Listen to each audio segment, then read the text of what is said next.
Pretty much the same thing, works much the same way. Well, this is all okay.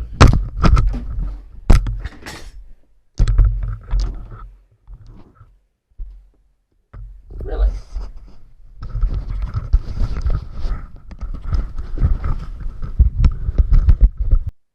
This is just such a fiasco.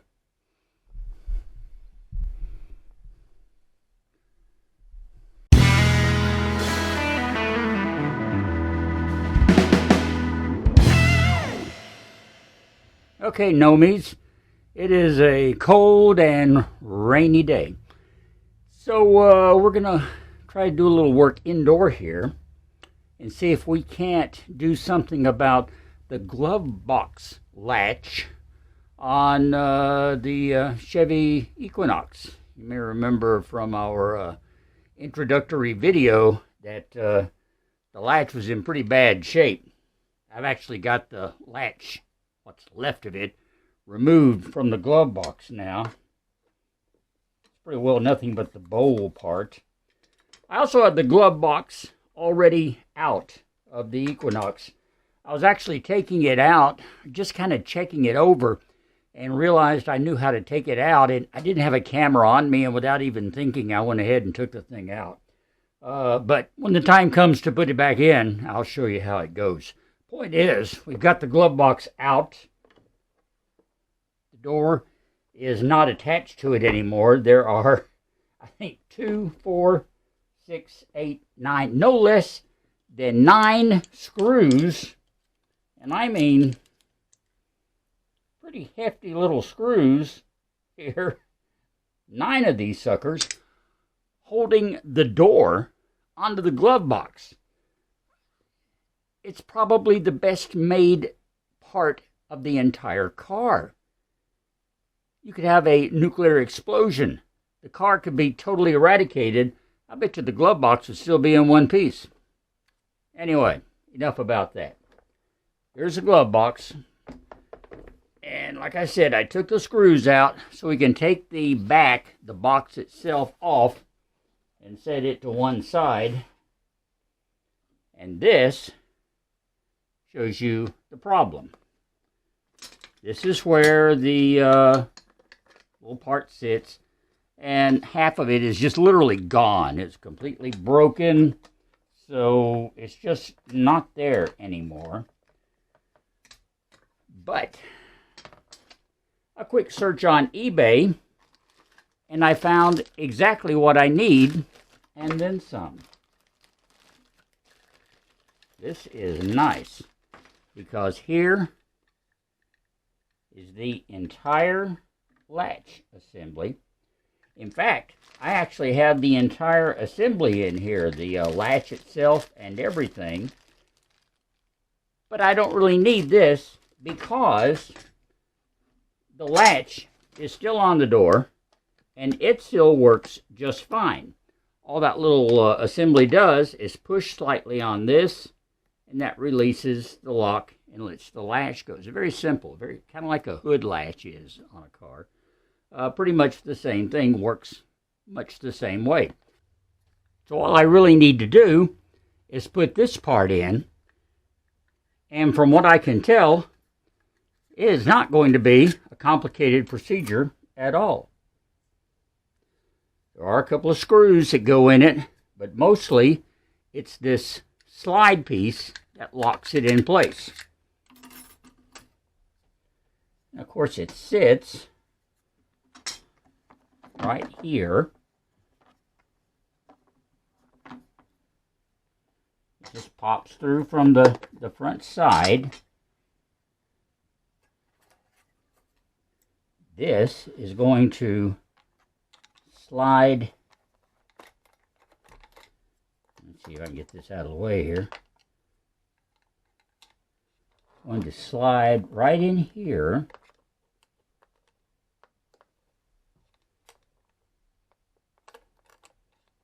Oh, it's catching a latch, no wonder. All right. Right in here like that. And that holds it in place. Let's get a couple of screws in those holes.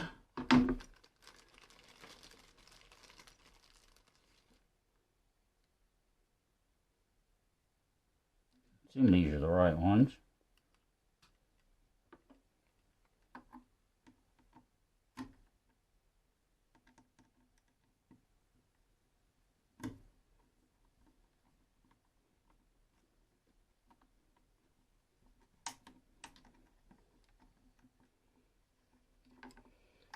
Those may be a little bit long.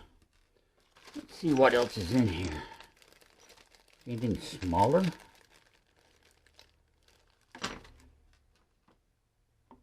No. You know what?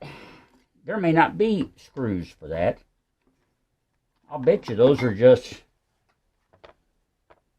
little plugs, little plastic plugs that have a hole in the middle of them.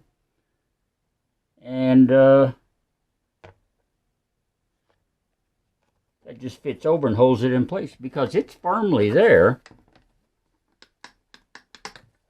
Now, the way the rest of this works, this goes over here and slides down into there. Yeah, like that. And then when you pull the latch, look at that. You see that action?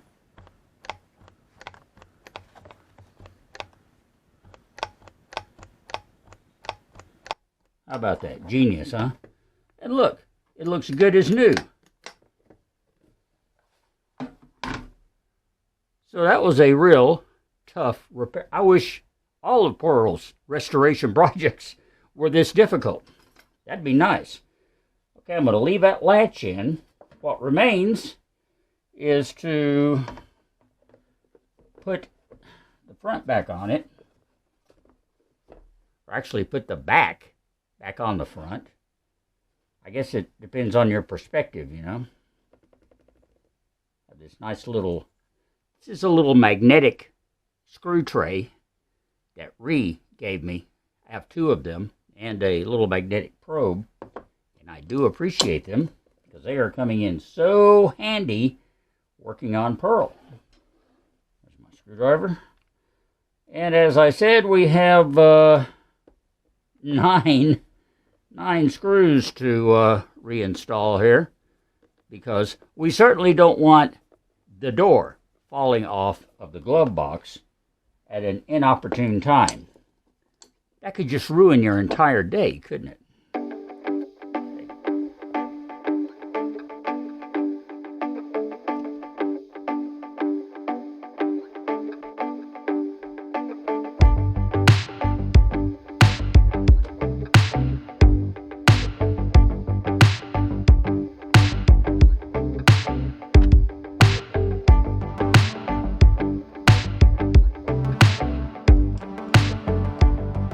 Okay, that's it.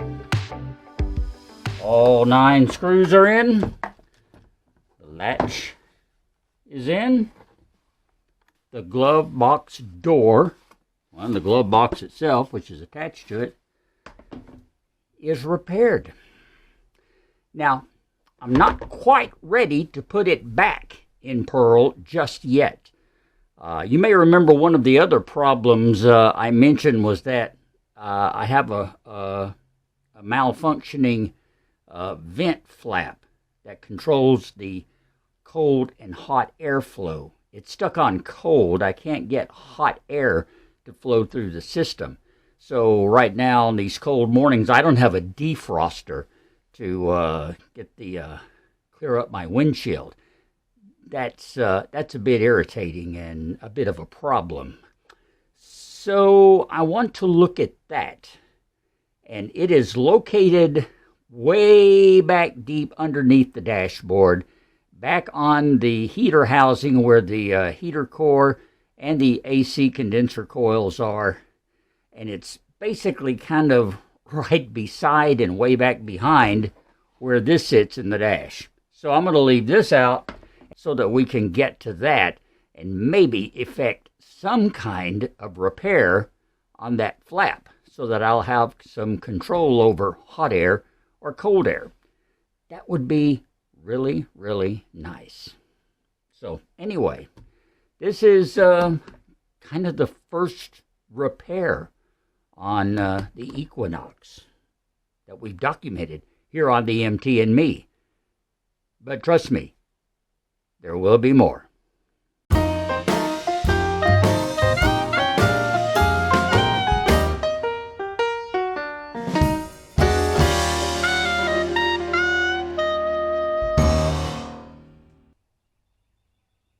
It's the first time I've been back out here to look at my handiwork from the other day. Not bad, if I say so myself. Not too bad. But also not finished. Because, as I told you, we have some additional screws to put in. And I got them. We have plenty of screws now. No chance of running out. Well, I better knock on wood, because there's always a chance.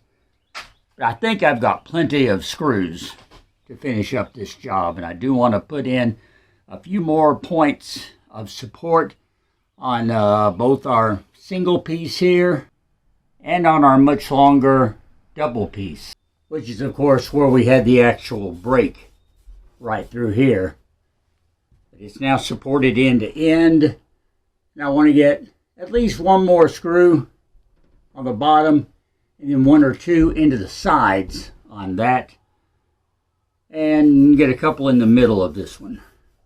And a couple on the sides too. I think I'm going to go through and just drill all the holes and then we'll put all the screws in. Sounds logical to me. Let's do it.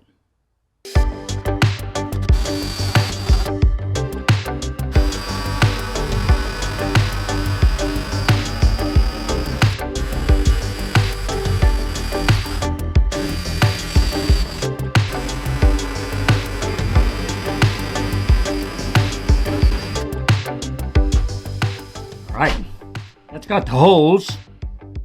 Now we'll change to the nut driver and put the screws in.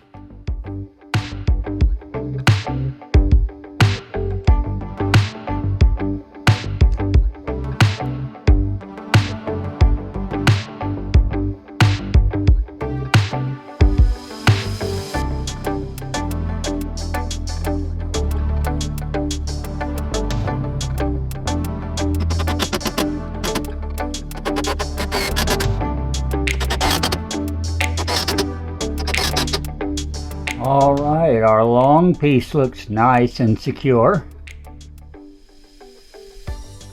Now let's see about getting the other one.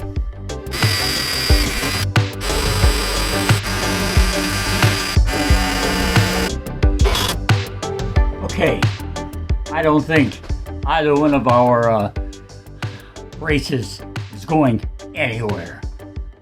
They are firmly on there and doing their job. Now you may remember I've got one more little spot over here that I cut a special little 5-inch brace for, basically just to cover up a hole. I think we'll screw it in place now, and that should kind of tidy up this portion of the repair.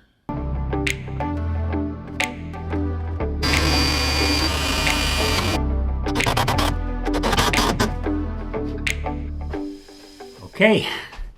It's got that piece in place. I think those 2 screws will hold it just fine. Now that's got my 3 areas with holes on these braces, actually 2 areas with holes and 1 completely broken spot, all repaired using this angle iron. This is a 1/8 inch thick, 3/4 inch angle iron that's fitting perfectly around this 3/4 inch metal framing on Pearl's roof. I've still got about, I guess, 1.5 feet, maybe 2 feet of iron left that I could do some additional work with if I find any spots. So, now, what's next? That's a good question. I'd still like to come up with some sort of plate metal to put in various places, especially these junction areas. like where I have the four pieces coming together here, and then on each side, if I could come up with a 1 by 2 foot plate to fit under each one of those, and we could kind of work it into a pattern so that it would cover most of the exposed aluminum roof area, that would give a whole lot of additional support to the roof from the top side. Because my biggest issue here is that this thin aluminum in the areas between the frame just kind of pop, pop, pop, pop up and down. And it's really unsafe getting on this roof to do anything. So I want to shore it up a little bit. Putting these wooden beams in and getting all of this metal supported better is all going to help. But I'm still going to have those areas, like it's almost 2 square feet in each square between the metal roofing. These areas right in here,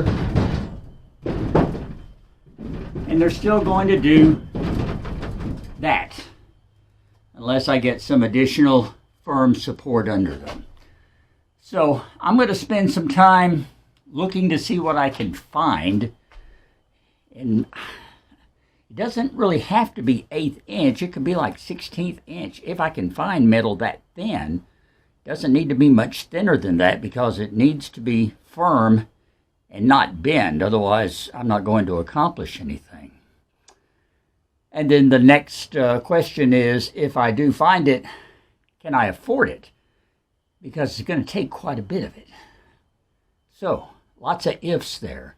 But that's what I'm going to be working on this next week. I'll let you know what I find. And in the meantime, of course, if you have some ideas, well, let's have them, baby. Because I'm always needing help. I'm always asking you guys for help. You know that. Because I'm dumb. I'm just flying blindly through all this. And that's why I really do appreciate your support and your comments. So give me your thoughts. Give me your ideas. What might work for what I'm wanting to do here? And where might I find it? Let's hear from you, okay? Comments below. And hey, as always, thanks for watching. Also below, you're going to find a place to buy me a coffee, a link to the mtandme.com, plus link to our Facebook page, and so much more. Don't forget to give a thumbs up on this video. That really helps YouTube take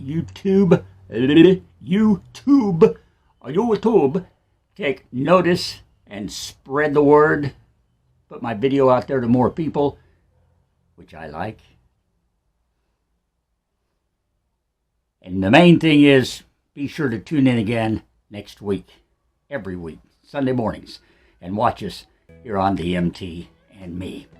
That's gonna be it for now. Thanks again for being there. I love each and every one of you, my nomies.